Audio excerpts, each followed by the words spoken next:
Hello everyone, welcome to Write It. So first of all, I want to say thank you to each and every one of you. As all of you must be aware that I had an incident, that disrupted my lower back, and I've been, not having mobility with respect to it. So that led to a lot more delays with respect to a lot of these classes, which I can truly understand might not be so much comfortable for all of you guys. And trust me, आप लोगों से ज़्यादा मेरे को ख़राब लग रहा है with respect to that all these things have been a little bit delayed. But nevertheless, thank you for your constant support to the Righted, and we'll continue from where we left. तो monetary policy के regarding हम लोग बात करते हैं. Monetary policy में ये वाली चीज़ तो हम लोग ऑलरेडी पढ़ चुके हैं in that lecture. There were some issues in the first lecture, तो वो चीज़ मैं दोबारा इसको रिपीट कर दे रहा हूँ. So let's understand each and every one that what exactly is monetary policy. ठीक है, तो मॉनेटरी पॉलिसी की अगर हम लोग बात करेंगे, फॉर इंस्टेंस वन नोट एक बार ओपन कर लूँ मैं. See, if you see monetary policy usually you see particularly in the context of RBI, है ना. RBI के कॉन्टेक्स्ट में आप लोग मॉनेटरी पॉलिसी के बारे में यूजुअली पढ़ते हैं. मॉनेटरी पॉलिसी में आप लोगों ने देखा होगा RBI किस चीज़ को कंट्रोल करती है, रेपो रेट को कंट्रोल करती है. रेपो रेट को कंट्रोल करने से RBI wants to do what? Usually if you see the objectives of monetary policy committee, the RBI usually says that we want to control two things. First is price stability. Indirectly they're talking about inflation. Okay, and the next thing is while keeping in mind the objective of growth, which is purely about the overall economic growth of the country. So as you can understand that both of these things are what? These things are macroeconomic objectives. ये दोनों क्या है? Macroeconomic objectives. तो monetary policy, as you can understand, is basically use of some monetary policy tools to achieve macroeconomic objectives, and that's what monetary policy is all about. तो technically monetary policy हुई क्या कि अगर आप monetary policy tools को utilize करके अपने macroeconomic objectives को achieve कर पा रहे हैं, तो that is whole what you call as monetary policy. अब monetary policy in the country is the sole prerogative of Reserve Bank of India. Reserve Bank of India usually or historically has been the sole driver of monetary policy. तो Reserve Bank of India के पास एक tariff advisory committee हुआ करती थी. ठीक है, वो monetary policy को ड्राइव करा करती थी. But later on in the 2015 when the government of India decided कि monetary policy will be decided by monetary policy committee. ठीक है, which will be comprised of 6 members, 3 from Reserve Bank of India, 3 from nominated by the central government. तो अब monetary policy कौन drive करता है? Monetary policy is driven by this monetary policy committee. और monetary policy committee आप सबको पता है, all of you guys are already aware, it tries to control the repo rate which they call at policy rate. ठीक है, तो this is the broad understanding of monetary policy, that it tries to achieve the macro economic objective via monetary policy instruments. ठीक है, हम लोगों ने एक broad structure भी देख लिया which is the monetary policy committee which tries to do the same thing in the domestic economy. But can you understand or are you really aware about the mechanism via which how the monetary policy committee is able to do this? मतलब policy repo rate change करने से क्या हो जाता है? How come the policy repo rate is basically enabling the Reserve Bank of India to control inflation? मतलब sir एक चीज़ तो समझ में आ गई कि रेपो रेट से इन्फ्लेशन कैसे चेंज हुआ, बट एक एक करके स्टेप अगर पता लग जाते हैं तो हमको एग्जैक्ट कॉज एंड इफेक्ट समझ में आ जाता है. तो we will be able to understand the cause and effect. Okay, तो उसी चीज़ को समझने के लिए we need to understand that how monetary policy is able to influence what different things via which at the end resulted you see change in inflation and change in growth. तो monetary policy directly किन किन चीज़ों को impact करके चलता है? तो सबसे पहले अगर आप देखेंगे तो वो इंटरेस्ट रेट्स को इम्पैक्ट करता है. तो इंटरेस्ट रेट से आप लोग क्या समझते हैं? जब भी आप बैंक से कोई भी लोन लेने जाते हैं तो लोन आपको एक इंटरेस्ट रेट पर मिलता है कि नहीं मिलता है? That interest rate is higher or lower, that considerably changes whether you will be taking credit or not. अगर कोई भी इंटरेस्ट रेट अगर ज़्यादा हुआ, if the interest rate is much more, will you be taking credit or not? आप कहेंगे क्यों लें? आपको ज़्यादा पेमेंट करनी पड़ेगी तो the credit is available at a very costly rate, तो you will not be taking it, ठीक है। फिर अगर इंटरेस्ट रेट कम हुआ तो naturally you would say that cheap credit is available. And the logic is if the banks are getting the money cheaply, they will also deliver at a cheap interest rate to the customers. तो अगर किसी भी तरीके से हम लोग bank जो पैसा ले रहा है उस इंटरेस्ट रेट को कम कर दें तो बैंक भी इस चीज़ को मार्केट में डिलीवर कर देगा। कम इंटरेस्ट रेट पे सप्लाई ऑफ क्रेडिट ज़्यादा रहेगा, सप्लाई ऑफ क्रेडिट ज़्यादा रहेगा तो नेचुरल सी बात है मनी सप्लाई भी इंक्रीज कर जाएगा। Getting this point? So monetary policy through repo rate and other policy instruments controls the interest rate. Second thing that it controls is money supply. आपने देखा होगा बहुत सारे monetary policy instruments ऐसे हैं जो directly मार्केट से आपका पैसा कम कर सकती है, मार्केट से आपका पैसा ज़्यादा बढ़ा सकती है। Money supply is basically the amount of money that is in circulation and the money that banks are also ready to supply to the market. अगर आरबीआई चाहे तो मनी सप्लाई को रिड्यूस कर सकता है। Can you guys tell me how Reserve Bank of India if it wants to reduce the money supply, don't you think cash reserve ratio के through वो cash reserve ratio requirement अगर बढ़ा दे या फिर स्टैट्यूटरी लिक्विडिटी रेशियो बढ़ा दे तो इससे money supply बढ़ेगा कि कम होगा? आप सबको पता है कि these are what, these are reserve requirements. अभी इन सब के बारे में भी पढ़ेंगे हम लोग। These are what, these are reserve requirements. These are something that forces banks to keep money with themselves and do not lend this money to the customer. अगर रिजर्व रिक्वायरमेंट बढ़ा दिए जाएंगे तो बैंक को ज़्यादा पैसा अपने पास रखना पड़ेगा। अगर ज़्यादा पैसा अपने पास रखना पड़ेगा तो नेचुरल सी बात है लोगों को देने के लिए पैसा कम है। लोगों को देने के लिए अगर पैसा कम है तो money supply naturally is reduced. Okay, तो all of you can understand that through this monetary policy instrument the Reserve Bank of India is able to control money supply.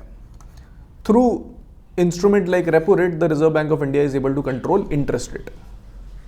Similarly, अगर आप बात करोगे credit to various sectors, ठीक है, तो monetary policy instrument के through the Reserve Bank of India can also control credit disbursal into various sectors. जैसे वो क्या करेंगे, जैसे कि मान लीजिए किसी भी सेक्टर में अगर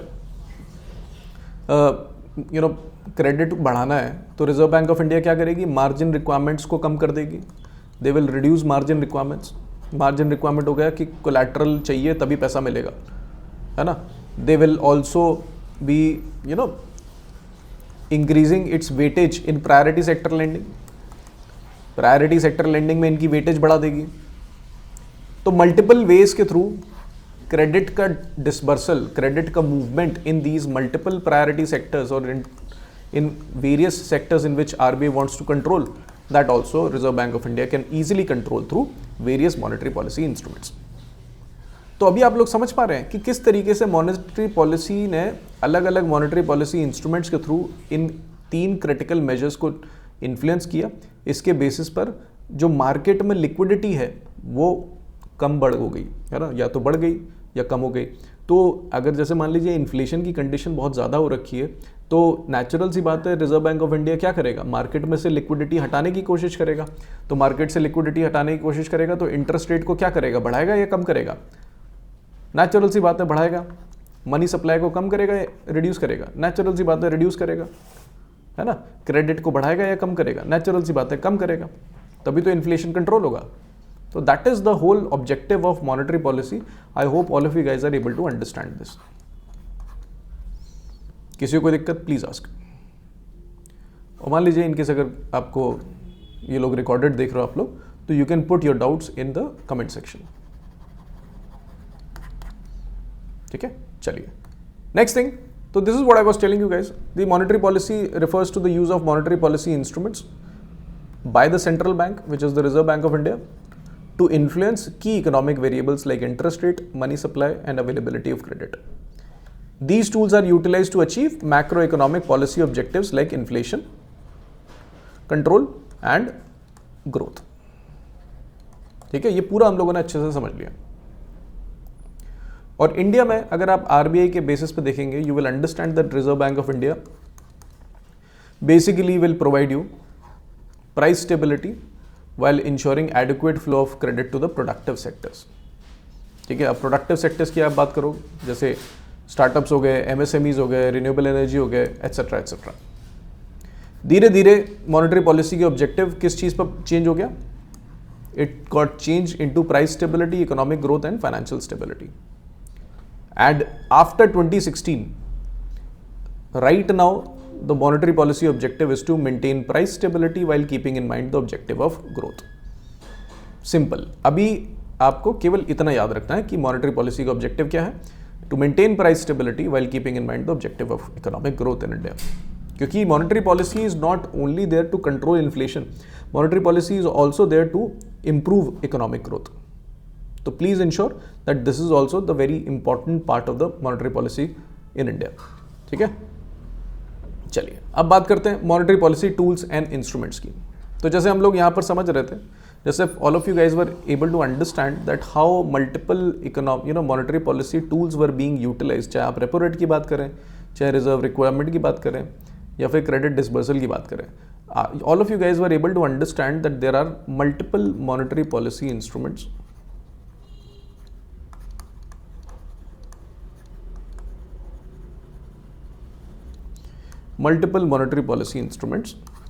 that were being utilized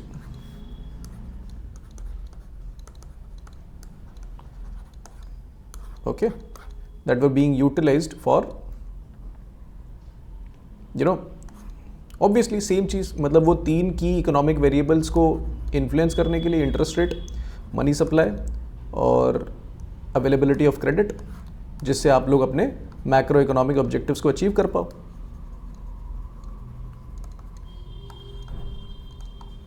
ठीक है, अब मेन चीज़ है कि ये मॉनेटरी पॉलिसी इंस्ट्रूमेंट्स आपने देखा कि अलग अलग तरीके के हैं, कि there are different types of monetary policy instruments. And these monetary policy instruments are of different nature also. इससे ये तो पता लग गया कि आरबीआई के पास मल्टीपल इंस्ट्रूमेंट्स हैं via which it will be able to influence all these metrics and achieve its macroeconomic objectives. But how do we understand what are the different types of monetary policy instruments? क्योंकि देखिए ये PYQ में already आ भी चुका है, previous year question है, it is in descriptive also. तो descriptive में भी पूछ रखा है this whole monetary policy instrument. अब देखिए मॉनेटरी पॉलिसी इंस्ट्रूमेंट को सबसे पहले हम लोग क्लासिफाई करेंगे into direct monetary policy instrument as well as indirect monetary policy instruments. जब डायरेक्ट मॉनेटरी पॉलिसी इंस्ट्रूमेंट्स की बात करते हैं तो these are those instruments that directly influence money supply or credit, directly change money supply or availability of credit. समझ गए? तो जब कोई चीज़ डायरेक्टली हम लोग चेंज कर रहे हैं, अगर आप देखिए कौन कौन से इंस्ट्रूमेंट ऐसे हैं जिसकी वजह से आपको लगता है कि डायरेक्टली मार्केट में मनी सप्लाई कम हो जाएगा या मनी सप्लाई बढ़ जाएगा, तो अगर आप देखें CRR, SLR which are usually the reserve requirement, अगर आप सीधा बैंक्स को बोलोगे कि आप अपना जितना भी आपके पास पैसा है उसका 5% अपने पास रखेंगे और बाकी सारा ही आप मार्केट में देंगे, तो 3% से आप अगर उसको बढ़ा के 5% कर दोगे तो you have directly influenced the monetary policy or directly reduce the money supply. सीधा आपने बैंक का पैसा रोक दिया, रोका कि नहीं रोका, तो ये डायरेक्टली चेंज हो गया. अब इनडायरेक्ट होता है तो ये होता है मार्केट बेस्ड इंस्ट्रूमेंट्स, कि मार्केट में आपने इंटरेस्ट रेट को रिड्यूस कर दिया, उससे आप सोच रहे हैं कि जब बैंक के पास मार्केट में पैसा सस्ते में मिलेगा तो बैंक सस्ते में पैसा मार्केट में डिलीवर करेगा. ठीक है, तो इनडायरेक्ट हो गया आपके market based instruments.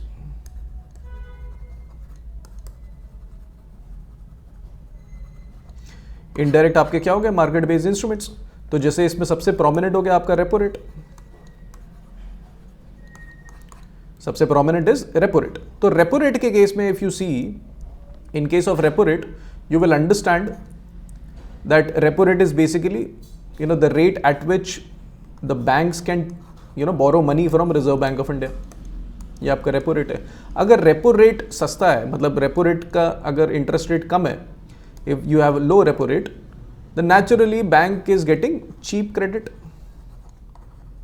Now this cheap credit, if the bank is getting, naturally the bank can also provide this benefit to the customer by reducing the interest rate there bye.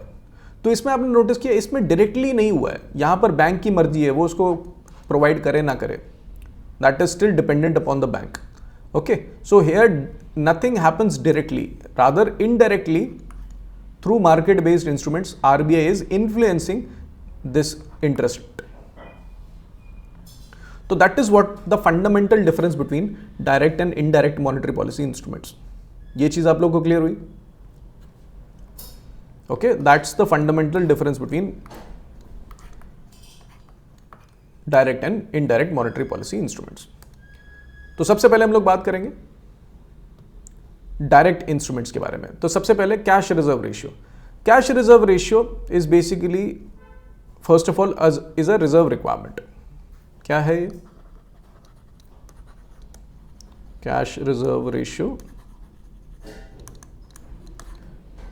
Not ration, is a reserve requirement. Reserve requirement की खास बात क्या होती है, पहले reserve requirement समझ लीजिए आप लोग। Reserve requirement is basically RBI telling to bank that you must, जैसे बैंक के पास क्या होता है, बैंक के पास डिपॉजिट आता है, तो डिपॉजिट के बेसिस पर उनके पास जितना भी डिपॉजिट आया, अगर वो पूरा डिपॉजिट मार्केट में लेंड कर देंगी तो आपको नहीं लगता कि बहुत खतरा हो जाएगा अचानक से, अगर बैंक जितने भी डिपॉजिटर हैं अपना पैसा मांगने लग जाएंगे तो बैंक रन लाइक सिचुएशन हो जाएगी, इनके पास पैसा नहीं होगा। तो RBI हमेशा कहता है कि जितना भी आपके पास डिपॉजिट आ रहा है उस डिपॉजिट का कुछ percentage you need to keep it as a reserve, हमेशा अपने पास रिजर्व में रखिए, ठीक है, so that it will help you during the time of contingency. अब रिजर्व दो तरीके के होते हैं, एक होता है CRR which is cash reserve ratio, एक होता है SLR statutory liquidity ratio. Cash reserve ratio की जब हम लोग बात करते हैं, as you can see from the name itself, this is the amount of money that must be kept in cash. This is the amount of reserve money that must be kept in cash with Reserve Bank of India. मतलब banks को जितना भी RBI बोले कि इतना आपको CRR रखना है, RBI CRR को परसेंटेज में बताती है विद रिस्पेक्ट टू NDTL, ठीक है, उसके बारे में डिस्कस करेंगे। तो उतना कैश आपको उतना money in form of cash you need to keep it with Reserve Bank of India. That is what the cash reserve ratio is all about. Okay. Now cash reserve ratio is decided by the Reserve Bank of India. If you see the latest cash reserve ratio requirement, it is 3% of net demand and time liabilities. Okay.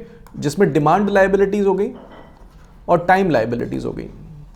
जैसे demand liabilities की बात करेंगे and liabilities particularly in context of the bank, तो bank को अगर आप savings account में पैसा डालते हैं, okay, this whole money you can demand और this whole money is provided by the bank to the customer on demand.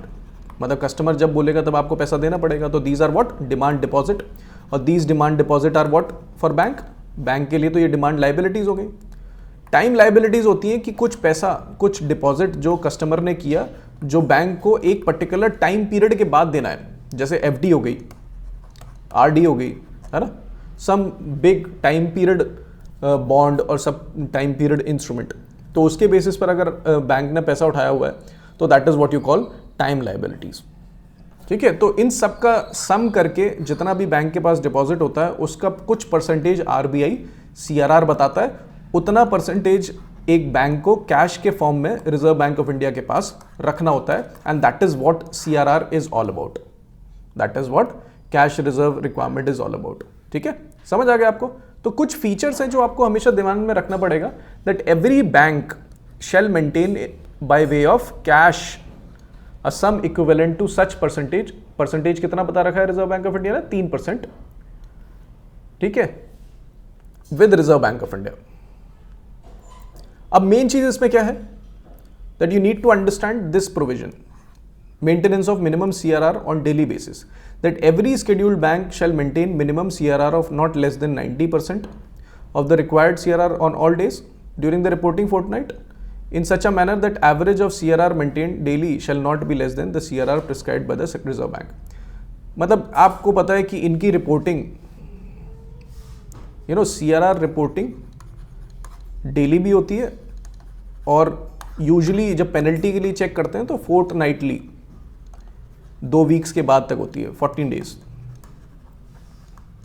ठीक है, तो उन्होंने क्या बोला कि समटाइम्स इट ऑल्सो हैपन्स कि पर डे यूजुअली क्या होता है, किसी भी बैंक में लिक्विडिटी क्रंच आ जाता है, तो वो कह रहे हैं कि आप किसी दिन 90% तक मेंटेन कर सकते हो। जैसे मान लो आपकी जैसे किसी बैंक का NDTL कितना है, 100 करोड़, 100 करोड़ का 3% 3 करोड़। ठीक है, तो आप उस दिन आपको हर दिन कितना मेंटेन करना होगा as a cash reserve ratio, 3 crore per day, 3 crore maintain करना पड़ेगा कि नहीं करना पड़ेगा। बट RBI इज सेइंग कि किसी समय मान लीजिए इनकेस अगर आपको लिक्विडिटी का क्रंच हो तो आप इसको 2.7 करोड़ तक भी मेंटेन कर सकते हो, कोई दिक्कत नहीं है, not an issue. Per day you can reduce it maximum, let's say up to 90%, मतलब रिड्यूस आप 10% तक कर सकते हो, मैक्सिमम मतलब मिनिमम आपका कम से कम 90% रहना चाहिए CRR। बट जब ये सारी चीजों को कैलकुलेट किया जाए on an average, if we see, average should always be 3%, average आपका 3% आना चाहिए। तो नेचुरल सी बात है, if you have reduced CRR up to 90% in some day, in the next day और let's say next to next day, आप इसको कम से कम यहां पर 3.3 करोड़ मेंटेन करेंगे, जिससे ऑन एन एवरेज आपका कितना है, 3%। ठीक है, मतलब technically it's like a facility of flexibility provided by the Reserve Bank of India to the bank.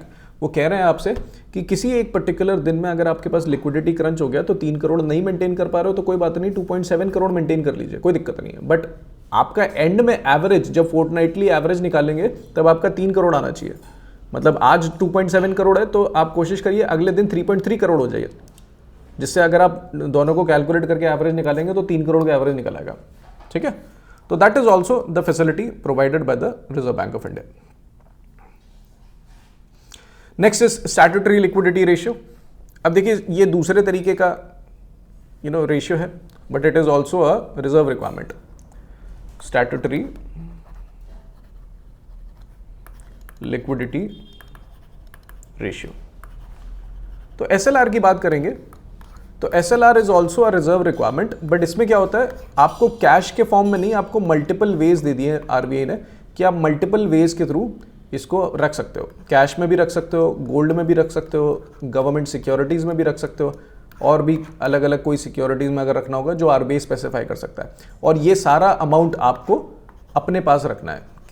CRR आपको किसके पास रखना था, RBI के पास in form of cash, but SLR you can keep in all these different forms and अपने पास within bank only। और SLR कितना रखना है ये भी कौन स्पेसिफाई करता है, reserve Bank of India specify. तो SLR के बारे में कंडीशन क्या दे रखी है, इट कैन मैक्सिमम बी 40%, और अभी रिक्वायरमेंट आप देखेंगे SLR currently is how much, 18%। ठीक है, तो these are some of the basic features of SLR that every bank in addition to cash reserve, ठीक है, shall also maintain asset the value of which shall not be less than such percentage, ठीक है, maximum 40%, ठीक है, current requirement is 18%।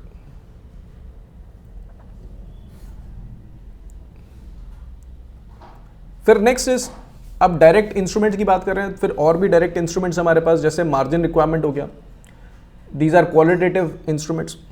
ये क्या होता है कि टारगेट स्पेसिफिक सेक्टर्स, मतलब किसी एक पर्टिकुलर एरिया में क्रेडिट की बढ़ोतरी करनी है, किसी एरिया में क्रेडिट की कटौती करनी है, तो मार्जिन रिक्वायरमेंट्स को चेंज कर देते हैं। Margin requirement is basically how much amount of loan you will get on the basis of your collateral. जैसे मान लो किसी भी एक कोलैटरल की वैल्यू है, जैसे मान लो आपको पता है कि लोन अगेंस्ट शेयर्स एक फैसिलिटी होती है,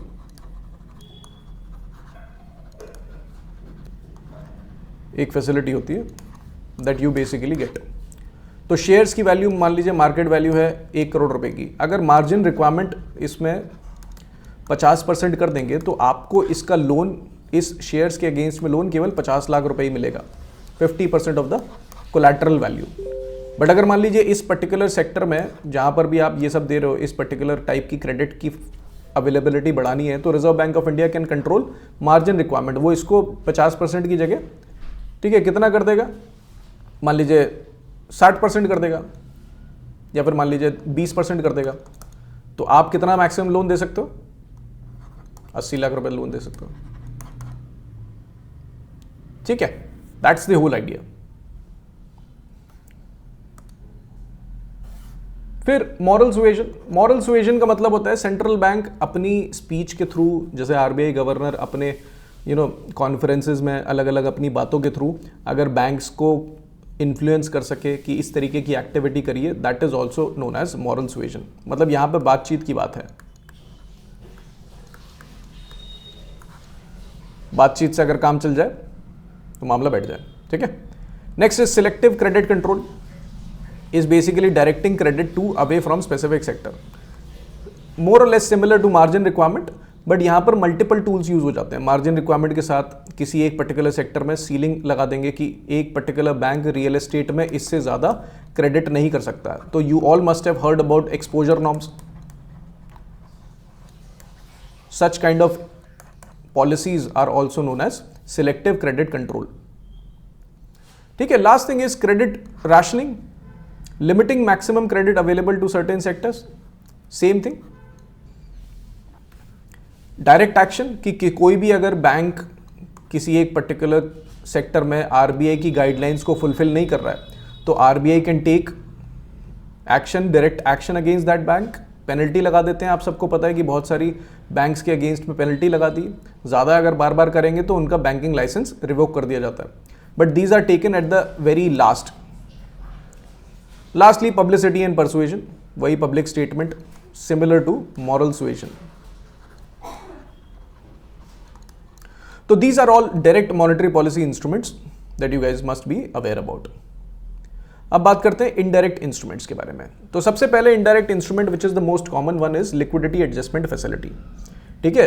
LAF refers to RBI operations through which it injects and absorb liquidity into the banking system, ठीक है, via market based instruments। Market based instruments के थ्रू मार्केट में लिक्विडिटी की अवेलेबिलिटी बढ़ाने और कम करने के जितने भी ऑपरेशंस हैं, that is what you call liquidity adjustment facility. इसके अंदर बहुत सारे ऑपरेशंस आ गए हैं। सबसे पहले आ गया रेपो रेट, ठीक है, रेपो रेट की बात करेंगे और वेरिएबल रेपो रेट की बात करते हैं। तो repo rate is also known as repurchase agreement,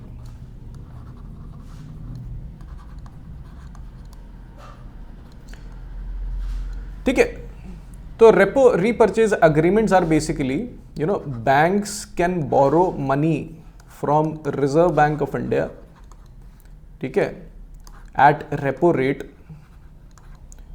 bye providing government securities as collateral, ठीक है। और फिर इसमें खास बात क्या है? खास बात यह है कि obviously bank has to again give back the money and repurchase the collateral that it has taken from reserve or given to Reserve Bank of India। यही तो खास बात है कि मतलब बैंक टेम्पररी लिक्विडिटी या टेम्पररी पैसा पाने के लिए आरबीआई से पैसा उठा सकता है, ठीक है, जिससे उसकी बैंकिंग नीड्स फुलफिल हो जाए सस्ते में, और फिर रिजर्व बैंक ऑफ इंडिया को वापस वो पैसा कर देगा, ठीक है, विच normally happens in any loan system. तो all this activity is done through repurchase agreement, or the rate at which the bank gets money from Reserve Bank of India against government securities collateral is what you call repo rate, ठीक है। This is also the policy rate of monetary policy committee। तो monetary policy committee, policy rate का क्या मतलब है? Monetary policy committee जब कुछ decide करती है तो वो रेपो रेट को डिसाइड करती है कि कोई भी बैंक अगर आरबीआई से कुछ पैसा लेना चाहती है तो इस रेपो रेट पे मिलेगा। तो as you can see this repo rate is fixed. तो जितने भी रेपो ऑपरेशंस आप देख रहे हैं primarily is utilising fixed repo rate. लेकिन आपने देखा होगा multiple times, specially during covid, you all must have seen variable repo rate operations as well. इसमें क्या होता है, जैसे बहुत सारी बैंक्स को लिक्विडिटी चाहिए होती है तो आरबीआई क्या कहता है, एक सीलिंग सेट करता है कि ये रेपो रेट का बेस है और इसके ऊपर जो भी बिडिंग करेगा, ठीक है, जिसको भी पैसा चाहिए वो रेपो रेट के ऊपर बिडिंग करे, और जो भी बिड आएगी जिसके बेसिस पर जिसके पैसे की रिक्वायरमेंट फुलफिल हो जाएगी, that will be the variable repo rate. अब इसमें ऑपरेशंस कैसे होता है, जैसे फॉर एग्जांपल यू थिंक कि आरबीआई कह रहा है हमारे पास 10,000 करोड़ है, किसी बैंक को चाहिए तो बता दीजिए, बेस सेट कर दिया आरबीआई ने 6%, तो कोई कैनरा बैंक कहेगी कि मेरे को चाहिए 5,000 करोड़, मैं आपको 6.5% इंटरेस्ट पे देने को तैयार हूँ। फिर एक्सिस बैंक कहेगी मेरे को भी चाहिए 6,000 करोड़, मैं आपको 7% इंटरेस्ट देने को तैयार हूँ। तो आरबीआई क्या कहेगा कि 7% पे ये मिल रहा है, 6.5% पे ये मिल रहा है, तो समवेयर इन बिटवीन 6.75% पर एक रेपो रेट फिक्स करके इनका फुलफिलमेंट कर देगा, इनको फुलफिलमेंट कर देगा। तो ये जो रेपो रेट आई है, this came out of competitive bidding, ठीक है। तो मतलब ये रेपो रेट कोई फिक्स नहीं थी, this repo rate came out of competitive bidding, लोगों ने बिड किया, उसके बेसिस पर एक रेपो रेट डिसाइड हुई, ठीक है। और इस तरीके के ऑपरेशंस के थ्रू जो बैंक पैसा उठाती हैं, उस तरीके के ऑपरेशंस को हम लोग क्या बोलते हैं, variable repo rate operations. As you can see these are market driven auctions where the rate determined is competitively rather than being fixed. I hope all of you get this. ठीक है। अब repo को अगर आप reverse कर दो, all these operations, if you try and reverse these operations, अगर इन सारे ऑपरेशंस को आप लोग रिवर्स कर दीजिए, दैट मीन्स यहाँ पहले रेपो के केस में क्या हो रहा था, बैंक्स पैसा उठा रही थी, बट अब आरबीआई अगर बैंक से पैसा उठाए और बैंक्स को कोलैटरल दे गवर्नमेंट सिक्योरिटीज, तो जिस भी रेट पर आरबीआई पैसा उठाएगा तो उस रेट को हम लोग क्या बोलते हैं, reverse repo rate. Reverse repo rate natural सी बात है आपकी कम होती है फ्रॉम रेपो रेट, क्योंकि आरबीआई ज़्यादा पैसे में थोड़ा उठाएगा, नेचुरल सी बात है, ठीक है। ऑब्वियसली आरबीआई को लौटाना भी होगा,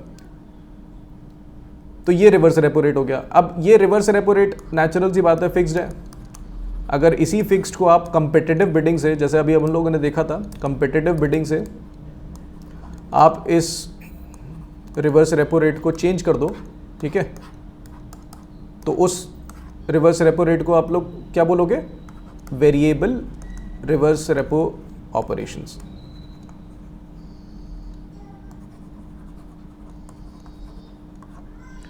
ठीक है। अब इस केस में आप लोग देख सकते हैं कि रिवर्स रेपो ऑपरेशंस में आरबीआई को कोलैटरल सिक्योरिटीज भी देनी पड़ती हैं। तो आरबीआई ने डिसाइड किया एक नई फैसिलिटी लाने का, RBI decided to come up with a new facility called standing deposit facility. Standing deposit facility में what did Reserve Bank of India decided कि आप एक काम करो, बैंक को बोल रहे हैं आप पैसा रिजर्व बैंक ऑफ इंडिया को दे दो, ठीक है, और रिजर्व बैंक ऑफ इंडिया आपको कंटिन्यूसली इंटरेस्ट देती रहेगी और आप पैसा एंड में निकाल लो जब भी आपको निकालना है, ठीक है। बट आरबीआई आपको the RBI will not give you government securities as collateral, instead this is like a deposit facility, आप इसमें पैसा लगा दो, ठीक है, आरबीआई कंटिन्यूसली आपको इंटरेस्ट देती रहेगी, ठीक है, और आप जब भी पैसा वापस निकालना चाहते हो निकाल लो वापस। This whole facility is known as standing deposit facility, और the interest rate that is basically decided that Reserve Bank of India will be providing to the banks is known as SDF rate. और SDF rate आप सबको पता है, जब भी repo rate decide होती है तो रेपो रेट -25 बेसिस पॉइंट आपकी क्या होती है, एसडीएफ रेट। अब जैसे मान लीजिए रेपो रेट अगर 6% है तो एसडीएफ आपका कितना हो जाएगा, -0.25%, 5.75%, ठीक है। तो this is the basic simple formula, okay. अब जैसे मान लीजिए take example of repo operations. Repo operations में क्या हो रहा था, बैंक आरबीआई से पैसा उठा रहा था against government securities collateral, but imagine a case scenario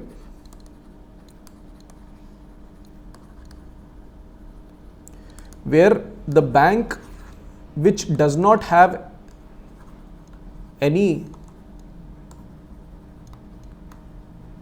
government securities, ठीक है, also this bank has already done repo operations but still facing liquidity crunch, तो आप मुझे बताइए, does this bank has any kind of facility to actually receive any kind of money from Reserve Bank of India?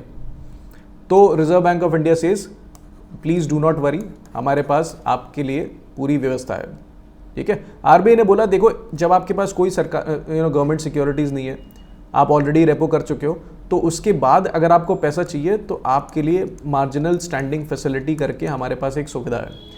इस marginal standing facility में there are two conditions. See, ये since you do not have government securities, आपके SLR में तो government securities होंगी ना, तो you dip into your SLR securities, वहां से 2% of NDTL worth government securities निकाल लो, वो आरबीआई को दे दो और उतना पैसा ले लो। बट नेचुरल सी बात है, रेपो के बाद अगर आपने पैसा इस तरीके से आरबीआई से लिया है तो आपको जो एमएसएफ रेट मिलेगी वो ज़्यादा मिलेगी, रेपो रेट पे तो रख नहीं सकते। तो एमएसएफ रेट कितनी ज़्यादा होती है? It is repo rate plus 25 basis point. तो रेपो रेट मान लीजिए अगर 6% है आपकी, तो 0.25% ऐड कर दीजिए, तो ये आपका कितना हो गया? 6.25%। Are you guys getting this point? तो this is what MSF facility is all about. तो इसमें आप देखेंगे, it is a dedicated emergency window within the LAF that allow banks to borrow overnight fund up to 2% of their NDTL against their SLR holdings. इसका जो rate होता है वो 25 basis point above repo rate होता है, ठीक है। I hope all of you are able to understand this. तो ये मैंने आपको लिक्विडिटी एडजस्टमेंट फैसिलिटी में जितने भी ऑपरेशंस हैं वो सब समझा दिया आपको। किसी को कोई समस्या please ask. And obviously if you are looking and understanding this video in a recorded format, आप लोग इसको कमेंट्स में मेरे से डाउट पूछ लीजिए, ask any doubts.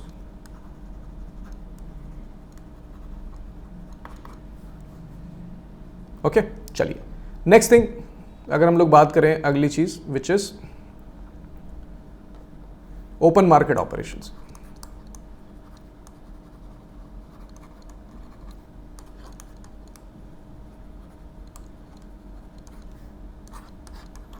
Open market operations, तो अगर आप ओपन मार्केट ऑपरेशंस की बात करें तो open market operations in terms of definition they include both repurchase operations, outright purchase and sale of government securities for injection and absorption of liquidity. Simple सा बात है, it involves selling and buying of government securities, ठीक है, to absorb or increase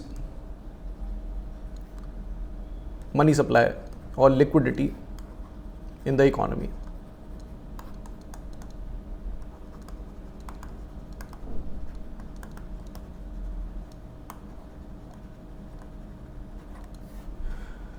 okay, अब natural सी बात, जैसे आप लोग अगर गवर्नमेंट सिक्योरिटीज से कंफ्यूज हो रहे हैं तो government securities are nothing but government bonds.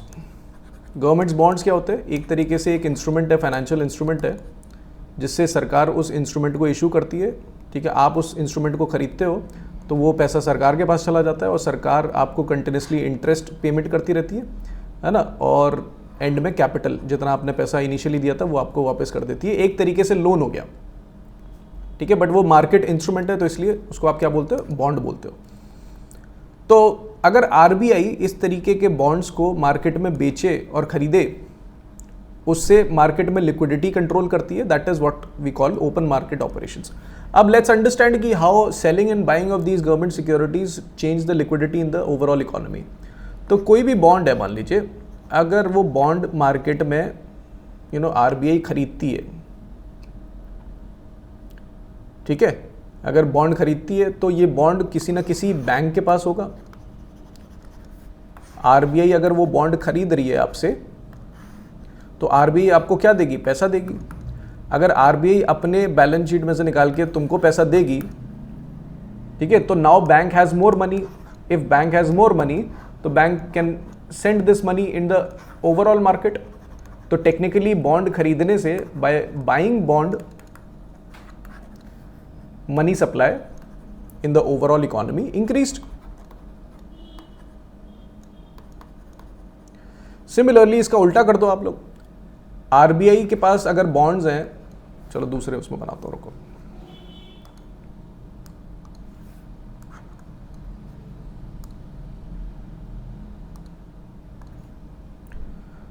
Now the second thing is, if let's say Reserve Bank of India has bonds,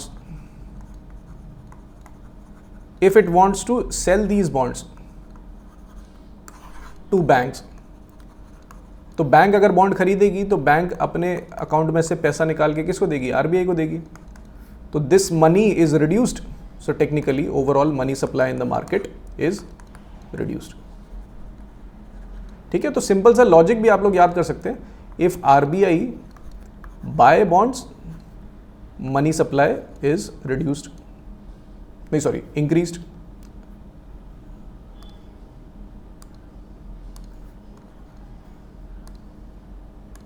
अगर आरबीआई बॉन्ड को खरीदेगा तो आरबीआई पैसा देगा, आरबीआई पैसा देगा तो मनी सप्लाई इंक्रीज करेगी।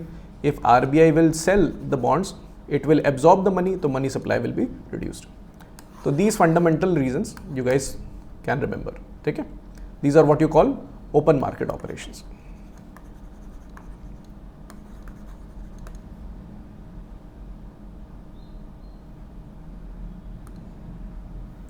Next is market stabilization scheme.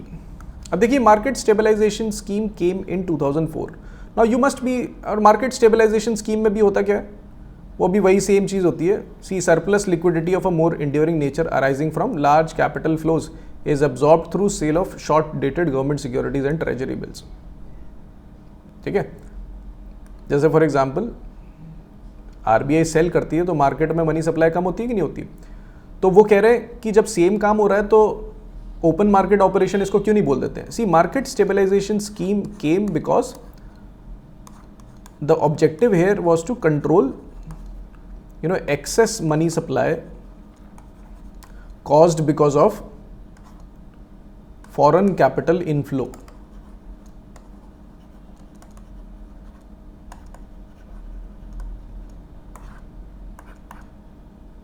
तो अब बाहर का कैपिटल जब इंडिया में आ जाएगा तो आपको नहीं लगता मनी सप्लाई मार्केट में बहुत ज़्यादा इंक्रीज हो जाएगी? अगर मनी सप्लाई बहुत ज़्यादा इंक्रीज हो जाएगी तो ज़्यादा मनी सप्लाई मार्केट में रहेगी तो आपको नहीं लगता इन्फ्लेशन बढ़ेगा? तो इस मनी सप्लाई को कम करने के लिए आरबीआई क्या करता है? RBI used to sell government securities, ठीक है, जिससे बैंक ये सारा पैसा आरबीआई को दे दे। That was the whole idea of market stabilization scheme. ठीक है, objective is to reduce the influence of excess money supply caused because of foreign capital inflow. Foreign capital inflow जैसे एफपीआई, एफडीआई। समझ गए आप लोग? चलिए, next thing is forex swap.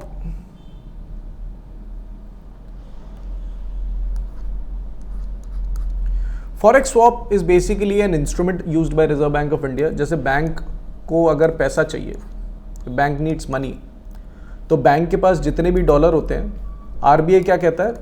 RBI कहता है कि आप अपने डॉलर मुझे दीजिए, मैं उसी के अगेंस्ट में रुपए दे दूंगा, फिर इसी चीज को बाद में हम लोग रिवर्स कर लेंगे। तो इससे क्या होता है? बैंक की टेम्पररी रुपी की लिक्विडिटी नीड्स फुलफिल हो जाती हैं। जैसे फॉर एग्जांपल थिंक अबाउट,